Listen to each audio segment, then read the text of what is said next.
What's up, spectators? Welcome back to another episode of Phoenix Wright Ace Attorney Dual Destinies. Middle of the trial, speaking with Ponko, who was a witness at the crime. And we're gonna have to press some testimony real hard here in a second. For example, the terms hugged and then later fell down. Adults don't usually fall down after being hugged by a child. They don't, but yes, what this witness's statements are telling us is that the defendant stabbed the victim with a murder weapon during this moment. Really? It's like the third time. Oh, come on. Before Miss Cykes hugged Dr. Cykes, did the two of them converse? Yes, they did. They spoke to each other very loudly, but I don't know what they said. Athena is usually so quiet, so I was surprised. Spoke very loudly. We can interpret this to mean they argued. I see. Murder after a heated argument, and then the victim fell down. I agree that it does sound like a reasonable interpretation. However, Ponko doesn't seem to remember anything that happened after that. When I am recharging, I go into sleep mode. But I remember everything before that. I have a very good memory. You may as well admit defeat now, right? A cross-examination would be useless. Don't be ridiculous. A cross-examination is never useless. Until now. Think about it. Robots don't lie. This robot is both an important witness and valuable evidence at the same time. That would be the case, but these robots have feelings. Nevertheless, I will have my cross-examination. I see you haven't changed. You never were the one to worry about wasting time. Very well. Even if it may be a waste of time, you may proceed, Mr. Wright. I'll show you both just how fruitful any cross-examination can be.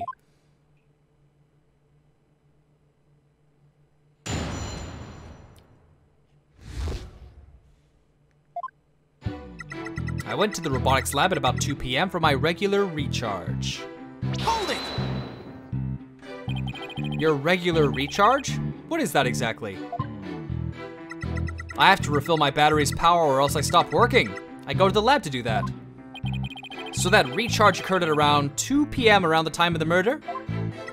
That's right. I go every day at 2. Just as I was about to charge up, Athena came in and hugged Mommy Fetus. Hugged her, huh? What's wrong with me? Which Edgeworth took to me and stabbed her with the weapon.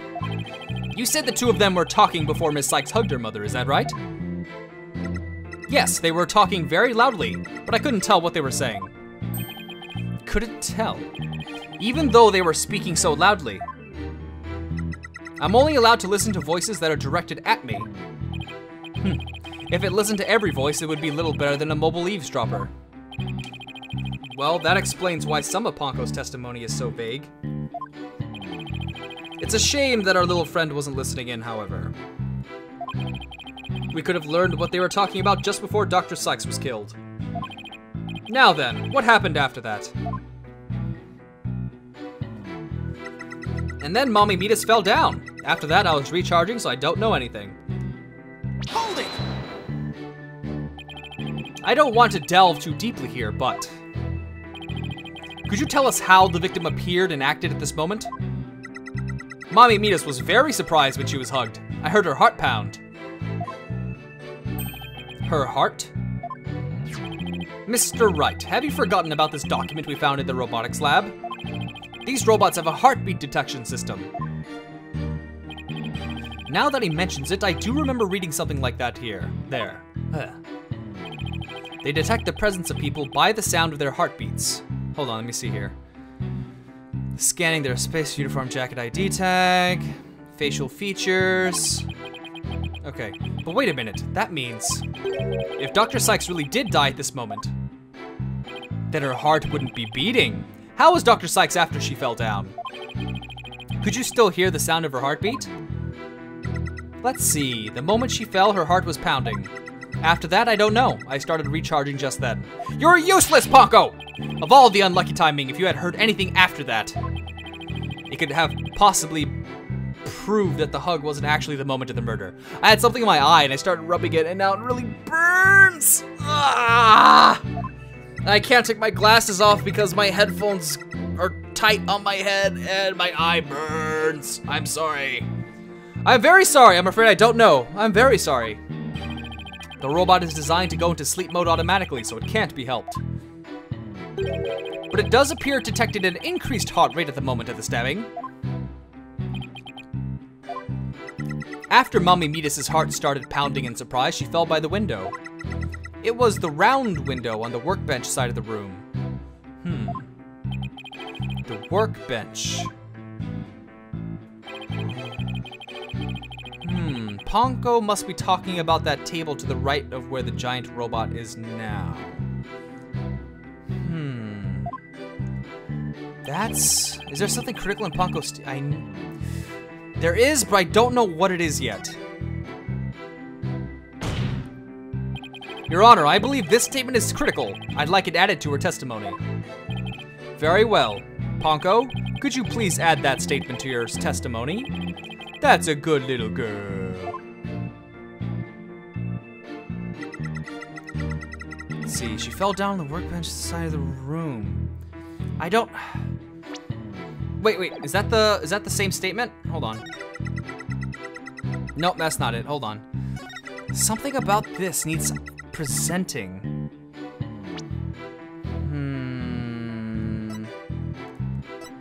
Oh wait, hold on. Maybe he'll say something new. Hold it! Let's see. There are 2 round windows in the robotics lab. Which one did you mean? The one on the right, near the hanging scroll. That hanging scroll was Mommy Meatus's prized possession. Okay, in the pictures of the crime scene from 7 years ago, there's definitely a hanging scroll and a Japanese theater mask hanging in the workbench side. But how is this important? I mean, that's where the sword was. I don't know. But is there some problem with the statement? But what? Hold on. She fell down near the round window on the workbench side of the room. Workbench side of the room. I don't know.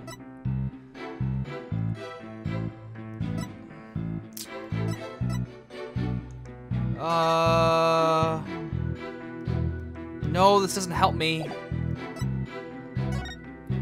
I mean, victim was found on the operating table.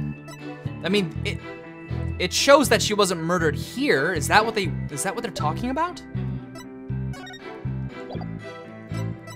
I'm not, 1 to 3.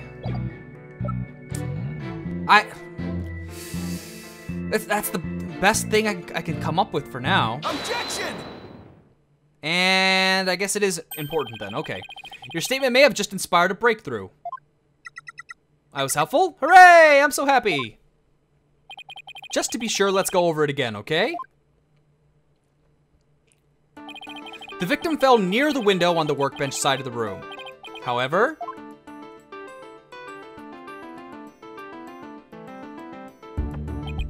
her body was discovered on the operating table. But the operating table and the workbench are 2 different locations. Exactly, Your Honor. We've just learned a new crucial fact. What could explain the 2 very different locations of the body? I'll tell you what. Wait, the defendant would be... the defendant would be... Oh! What if Athena was there, saw her get stabbed, and then wanted to... Because remember, she thought the machine was, she thought robots and people would be healed the same way as the machine. That would explain why she would move. But the autopsy did say that the victim died instantaneously from the stab wound to the heart. So the victim couldn't have done the moving, and the defendant is Athena, so that's what happened. The fact that the body was observed in 2 very different locations indicates that the defendant moved the body. That does seem like a plausible explanation. Am I really wrong? Is that really your final answer? That sounded so right in my head, though.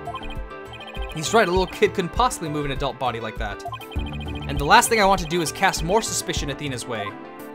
Mr. Wright, your response? Can you just forget I ever said that, Your Honor? Please? I can't and I won't. As a matter of fact, here's a little reminder for you as well. That sounded so right in my head. I really need to think this through. But the autopsy said she died instantly. I don't... The victim couldn't... I mean, the victim's body was moved, yes. But the way they worded this, the victim moved, sounds like the victim personally moved herself. But you know what? I think that's just confusion on my part. I think what they're saying is the body was moved. An 11-year-old girl couldn't have moved the heavy body of an adult. So the only explanation is that the victim walked to the operating table herself. That's absurd! In other words, what Ponko observed near the workbench couldn't possibly have been the moment of the murder. Oh, that's what he's... Okay. So they did hug over there, but she was fine. Oh, I was thinking something completely different. All right. I am relieved to hear that. Glad to know that the murder wasn't committed in front of a little Ponko here. Yes, as we just heard in the testimony, Miss Cykes hugged her mother. Nothing more. Objection! That's gonna bug me every time I hear it. I refuse to accept objection as Edgeworth's. Nope. Right. It's been 80 years, but you're still just as green as ever. Green? But I can't recall ever seeing Mr. Wright in anything but a blue suit.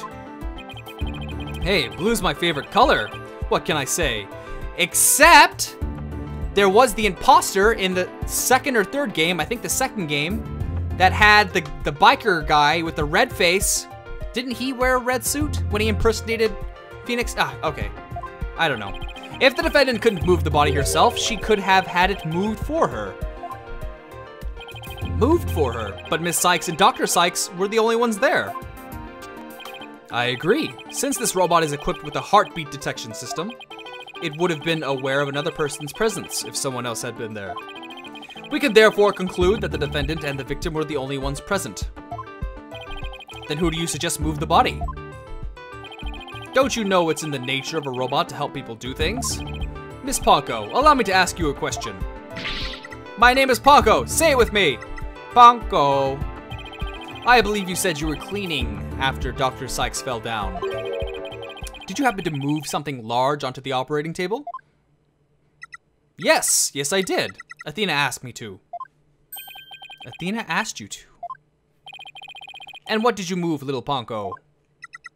I don't know. Unless something has an ID tag, I can't tell what it is. An ID tag, you say? Yes, a tag with a barcode on it. We robots scan them to tell us what a thing is. That paper in the lab did mention something about that. Recognizes people by scanning their spacesuit or uniform jacket ID tag. So it would appear that Miss Ponko here can't identify when it moved. But we humans have the power to imagine what it was, do we not? We do? Well, I do at the very least. Miss Ponko, on the defendant... Oh, he's saying Panko kind of thing. Okay. On the defendant's command, move the body onto the operating table.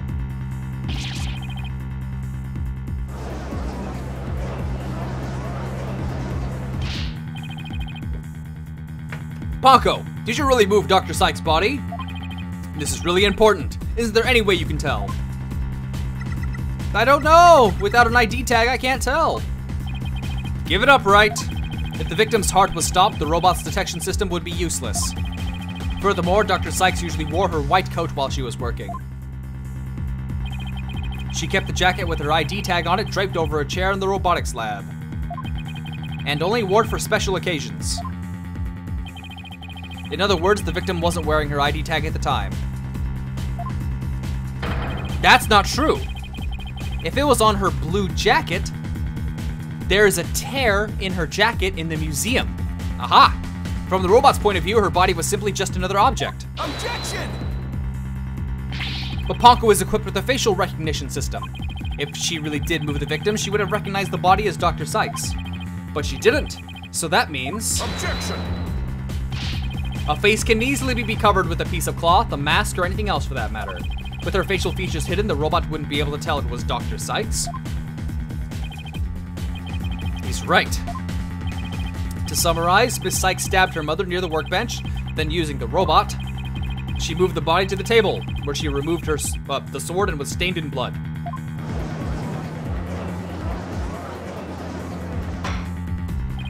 Order! But if that's the case, then I have a question. Why did the defendant move the body to the operating table in the first place? You want a reason? Very well. What? You can't possibly have an explanation. Your emotions blind you to the truth. You can learn a lot from our robot friends. Calm and rational thought will open your eyes to the truth in front of you, Mr. Wright. Now then, do you remember the operating table's one special feature? I believe I read that robots can be assembled and disassembled there. Isn't that right? That's right. And to the defendant, who was just a child at the time. The table was like a magic box that could make robots appear or disappear in seconds. But in the end, my mom just put her on the operating table and fixed her in a flash. I was so impressed by what my mom did. I even asked her if she would put me on the table and fix me if I ever got hurt. It looked just like magic to me, what she could do. You can't possibly be suggesting.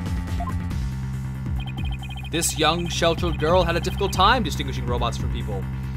I'm sorry, I know it's only been 17 and I would go for another 2 minutes, but my throat is starting to kill me, so I need to... Sorry. So stay tuned tomorrow, Friday, for the next episode, and thanks for watching. Bye-bye! Where'd he go? Oh. Howdy, buddy. Whoa. Yes, it is a lock. Oh, that's clever placement right there. That's a tricky one. Good thing I'm a genius. No, that's not it. You want me to use the key by dragging left. Did I just lock him in? That's what he gets.